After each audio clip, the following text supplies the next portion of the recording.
안녕하십니까. KBS TV 특강 박현선입니다. 꼭 컴퓨터 앞에 앉아있지 않아도 5살 난 손자와 할머니가 화상통화를 할 수 있고요. 또 시장에 가지 않아도 물건을 살 수 있고 내가 탈 버스나 지하철이 언제 올지도 알 수 있고 이렇게 꼭 얼굴을 보지 않고도 언제 어디서나 무엇이든지 할 수 있는 시대가 열렸습니다. 내 손안에 든 똑똑한 PC로 인해서 유비쿼터스 시대가 열린 건데요. 이 세계 어떤 세계일지 오늘도 서강대학교 현대원 교수님 모시고 이야기 들어보도록 하겠습니다. 큰 박수 부탁드립니다.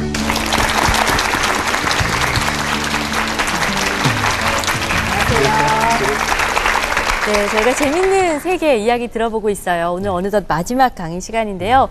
소셜 네트워크 이야기 듣다 보니까 좀 사람 간의 정의라든지 진정성 이런 것들은 부족한 것이 아닌가 하는 생각도 들거든요. 어떻게 생각하시나요? 너무 이게 테크놀로지가 빨리 변화하다 보니까 마치 사람들이 그런 부분들을 제대로 따라가지 못하면 세상에서 낙오되는 것이 아닌가라는 그런 불안감을 갖게도 되고요.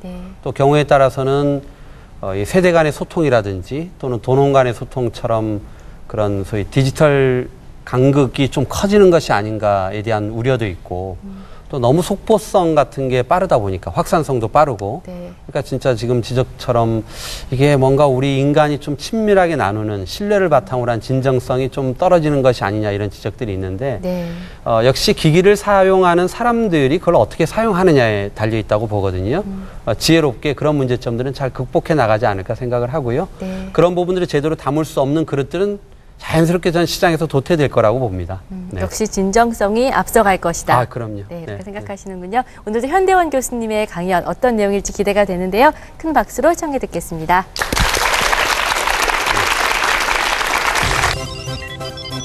똑똑한 기술의 진화로 한층 가까이 다가온 스마트 시대. 소셜 네트워크 서비스는 현재 통신 구조와 미디어 산업까지 바꿔놓고 있다. 언제 어디서나 편리하게 소통하고 공유할 수 있는 시대. 그렇다면 다가오는 미래에는 SNS가 어떤 모습으로 성장해 나갈까? 현대원 교수가 전망한 스마트한 세상, 소셜 네트워크의 미래. 자, 이제 어느덧 이제 마지막 강의인데요. 오늘은 SNS의 미래에 대해서 한번 생각을 해보도록 하겠습니다. 이 SNS의 미래를 얘기할 때 우리가 빼놓을 수 없는 것은 미디어 환경의 변화가 아닌가 생각이 들어요. 전체 미디어 환경의 변화의 큰 그림을 볼 수 있어야지 사실은 SNS가 앞으로 어떻게 발전해 나갈 것인지 또는 시장에서 점차로 퇴출될 것인지 어떤 판단을 우리가 해볼 수 있지 않을까 이런 생각을 해봅니다. 그래서 오늘 첫 번째 얘기는 스마트 미디어와 SNS에 대해서 좀 얘기를 나눠보도록 하겠습니다. 자, 스마트 미디어, 스마트하다, 똑똑하다라는 것은 과연 무엇을 얘기하는 것일까? 스마트 미디어에 대해서 얘기를 좀 해볼 텐데요. 지금 우리가 살고 있는 세상에서 가장 보편적으로 여러분들이 이용하는 커뮤니케이션 기기들이 있어요. 일단 텔레비전이 있죠. 그 다음에 PC가 있어요. 그런데 전통적으로 우리가 텔레비전과 PC를 스마트하다 이렇게 부르지는 않았던 것 같아요.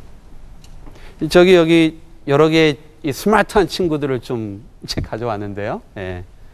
이 조그만한 친구가 항상 이 앞에 스마트가 붙거든요. 왜 그런가를 생각을 해보죠. 이 친구가 수행하는 기능들을 우리가 전통적인 형태의 매체 환경에서 생각을 해보려면 어떤 기능들이 여기에 다 포함되는지 한번 볼게요. 제일 첫 번째, 여러분들 쉽게 쓰는 게 뭐죠? 카메라가 있어요. 카메라 두께나 부피가 이 정도 되죠? 그죠? 그 다음, 비디오 카메라도 돼요. 카메라와 비디오 카메라만 해도 부피가 아마 이 정도 될 겁니다. 메모장 기능 되죠? 다이어리도 돼요. 다이어리 1년치 다이어리면 보통 들고 다니기 아마 이렇게 웨이트 트레이닝 할 수 있는 정도로 무겁잖아요. 다 들어가요. 그 다음에 기본적으로 전화기 기능이에요. 사용하는 사람에 따라서는 기본적으로 4-5가지에서 10수가지 기능을 요 조그만한 게 다 하는 거거든요. 그런데 기능만 할 수 있는 것이 아니라 또 어떻습니까? 아주 잘 해요. 아주 효율적으로 해요. 그리고 동시에 한꺼번에 할 수 있어요. 요즘은 멀티플레이어들 얘기하잖아요. 멀티플레이어. 어떤 하나의 기능만 잘하는 사람도 있지만 여러 개의 기능을 동시에 수행할 수 있는 이런 능력들이 굉장히 중요하잖아요. 이 친구가 그걸 한꺼번에 다 하잖아요. 수십 가지 기능을 이런 조그마한 친구가 동시다발적으로 수행해낼 수 있어요.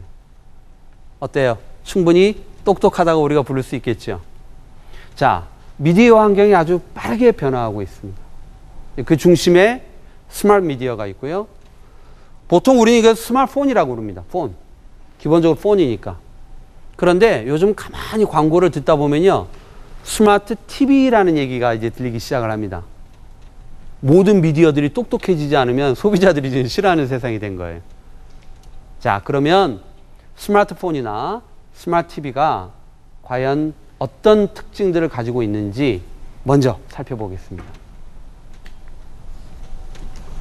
제일 첫 번째, 수평적 산업 구조로 재편이라고 되어 있죠.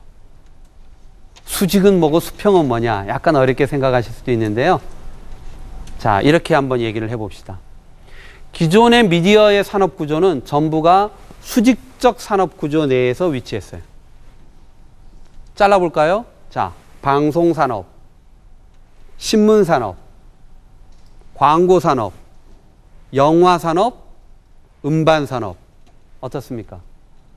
각각을 별도의 산업이라고 부를 만큼 아주 독특한 수직적 구조를 가지고 있었어요.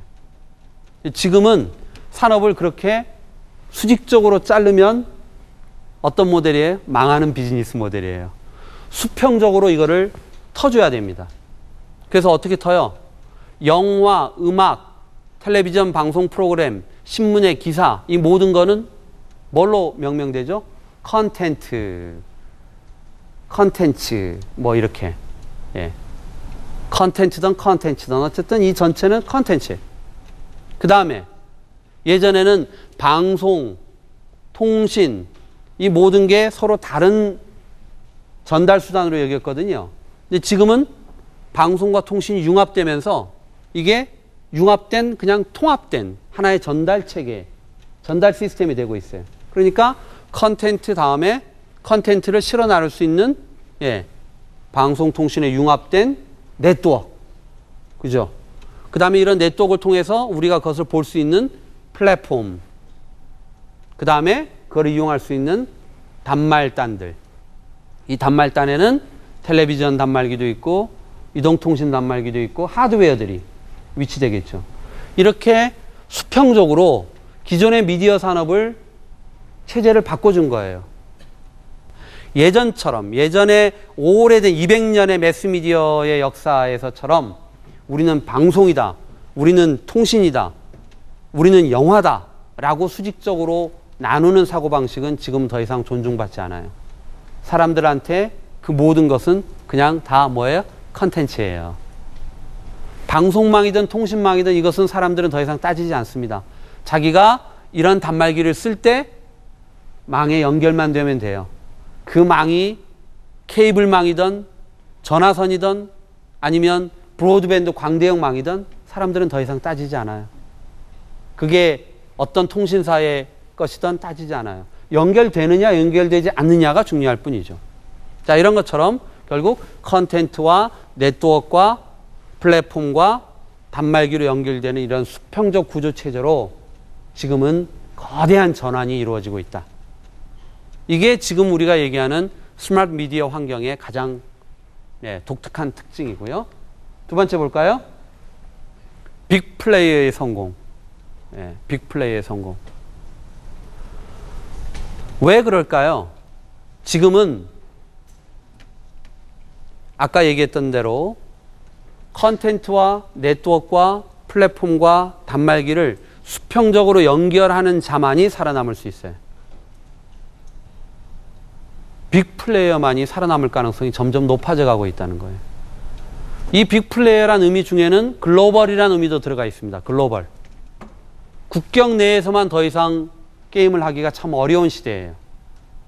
국경을 초월해서 글로벌 마켓을 상대로, 글로벌 소비자들을 상대로 게임을 할 수 있는 자만이 진정한 승자가 될 수 있는 시대로 가고 있다.